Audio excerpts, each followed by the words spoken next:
नमस्कार बच्चों, हमने इकाई नंबर 4 कर्मयोगी लाल बहादुर शास्त्री इस इकाई को समझा था। आज इस इकाई का व्याकरण हम समझेंगे। सबसे पहले आप अपने टेक्स्ट बुक का पेज नंबर 24 खोलेंगे। अभी देखिए, यहाँ पे आपको क्रिया विशेषण दिया गया है।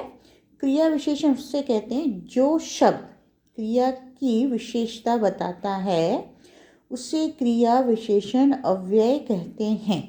और उसमें ज़्यादातर कैसे शब्द आते हैं, जैसे आजकल, कल, साथ, ऊपर, नीचे, खूब, कम, अधिक। ये शब्द क्रिया विशेषण अव्यय कहलाते। अब यहाँ पे देखिए, आपको कुछ उदाहरण दे रखे हैं भाषा सजिता के नीचे। जैसे भावेश कम बोलता है। अब देखो, बोलना यहाँ पे क्रिया है और उसकी विशेषता बताने वाला शब्द है कम। तो ये क्रिया का परिमाण बता रहा है, मात्रा बता रहा है, कैसे कितना बोलता है, कम बोलता है। फिर जैसे साहिल झटपट तैयार हो गया। अब तैयार होना क्रिया है और झटपट उसकी विशेषता बता रहा है क्रिया की, मतलब क्रिया की रीति बता रहा है।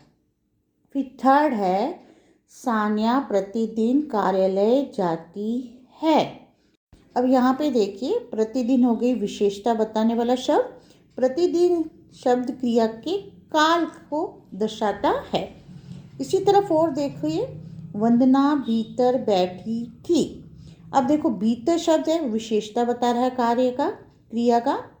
अब भीतर स्थान संबंधी विशेषता बताता है, अर्थात वे सब क्या हो गए, जैसे कम, झटपट, प्रतिदिन, भीतर, ये सब क्रिया विशेषण अव्यय कहलाते हैं। ये देखिए, पेज नंबर 25 में क्रिया विशेषण अव्यय की परिभाषा है। जो शब्द क्रिया की विशेषता बताता है उसे क्रिया विशेषण अव्यय कहते हैं। जैसे आजकल, कल, साथ, ऊपर, नीचे, खूब, कम, अधिक, ये सभी क्या है, क्रिया विशेषण अव्यय। अभी देखिए, उसके बाद आता है संबंध बोधक अव्यय। और संबंध बोधक अव्यय की देखो नीचे परिभाषा दे रखी है। जो शब्द संज्ञा या सर्वनाम के बाद प्रयुक्त किए जाते हैं तथा अन्य संज्ञा, सर्वनाम या अन्य शब्दों के साथ संबंध का बोध कराते हैं, वे संबंध बोधक अव्यय कहलाते हैं। इसके उदाहरण देखिए, ऊपर दे रखे हैं। जैसे अब देखिए, जैसे फर्स्ट है, राम के साथ लक्ष्मण भी वन में गए।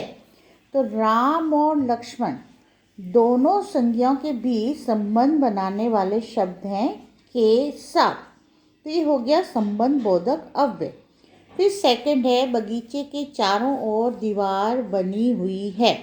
तो के चारों ओर, बगीचे और दीवार के बीच में संबंध बताने वाले शब्द हैं के चारों ओर। तो ये हो गया संबंध बोधक अव्यय। फिर हमारे घर के आगे मस्जिद है।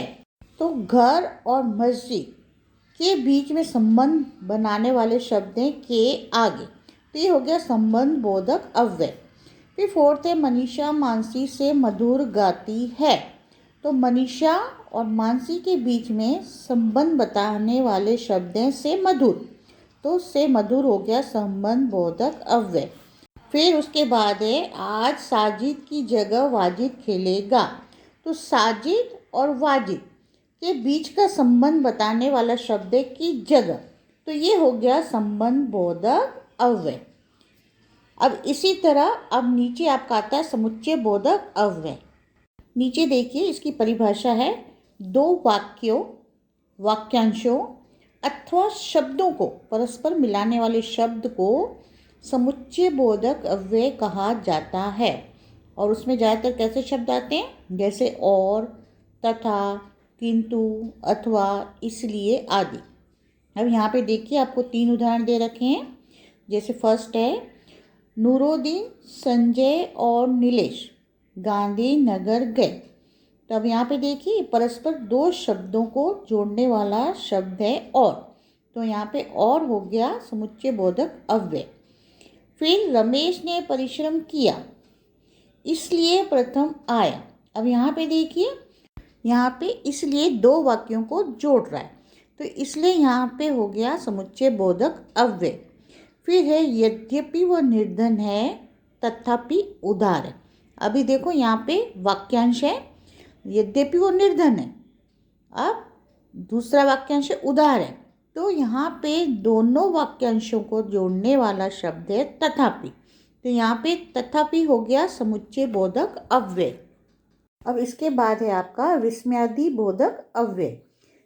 अब यहाँ पे इसकी परिभाषा देखिए, जो शब्द विस्मय, विस्मय मतलब आश्चर्य, हर्ष, प्रशंसा, घृणा, शोक, भय आदि भावों को प्रकट करने के लिए हमारे मुख से स्वतः ही निकल पड़ते, स्वतः मतलब खुद निकल पड़ते हैं, वे विस्मयादि बोधक अव्यय कहे जाते हैं। जो आश्चर्य से या खुशी से या किसी की प्रशंसा से या घृणा मतलब नफरत से या फिर शोक मतलब दुख से या भय से, डर से जो शब्द हमारे मुंह से स्वयं निकल पड़ते हैं, वे विस्मयादि बोधक अव्यय कहलाते हैं।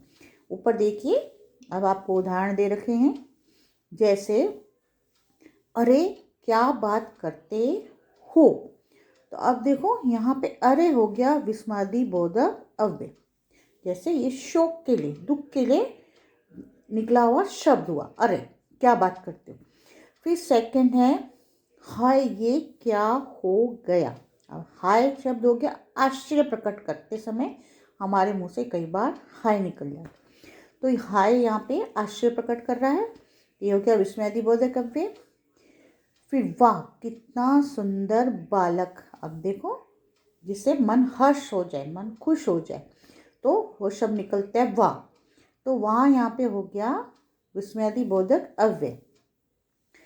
फिर उसके बाद आता है ठहर, आगे मत बढ़। तो यहाँ पर ठहर, तो यहाँ पर ठहर हमें किसका बोध करा रहा है, क्रोध का। तो यहाँ पे ठहर हो गया विस्मयादि बोधक अव्यय, ठहर आगे मत बढ़, ऐसे। फिर बाप रे इतना लंबा सांप। अब बाप रे, जब हमारे मन में कोई भय होता है तब हमारे मुंह से ये शब्द निकल पड़ता है। तो यहाँ पे बाप रे हो गया विस्मयादि बोधक अव्यय। अब नीचे देखिए, निम्नलिखित वाक्यों में से अव्यय छांटिए। अब यहाँ पे आपको 4 उदाहरण दे रखे हैं, उसमें से हमें छांटना है अव्यय कौन से। जैसे फर्स्ट है आज मैंने बहुत कम खाना खाया। तो यहाँ पे कम हो गया क्रिया विशेषण अव्यय। देखो क्रिया की विशेषता बताने वाला शब्द है कम। खाया, कितना खाया खाना, कम खाना खाया। तो यहाँ पे क्रिया की विशेषता बताने वाला शब्द है कम, तो यहाँ पे कम हो गया क्रिया विशेषण अव्यय। फिर अंजलि सोनल के आगे बैठी है। अब देखो अंजलि और सोनल दोनों शब्दों के बीच संबंध बनाने वाला शब्द है के आगे, तो यहाँ पे हो गया संबंध बोधक अव्यय के आगे। फिर थर्ड है मीनाक्षी और साल्वी गांव जा रही हैं। तो यहाँ पे अव्यय शब्द है और, मीनाक्षी और साल्वी दोनों शब्दों को जोड़ने वाला अव्यय शब्द है और। तो यहाँ पे हो गया समुच्चय बोधक अव्यय। फिर उसके बाद है अरे ये क्या कर रहे हो। तो अब देखो यहाँ पे अरे हो गया विस्मयादि बोधक अव्यय। तो इस तरह देखो बच्चों, ये इकाई आपकी यहीं पे समाप्त होती है। आज के लिए इतना ही। नमस्कार।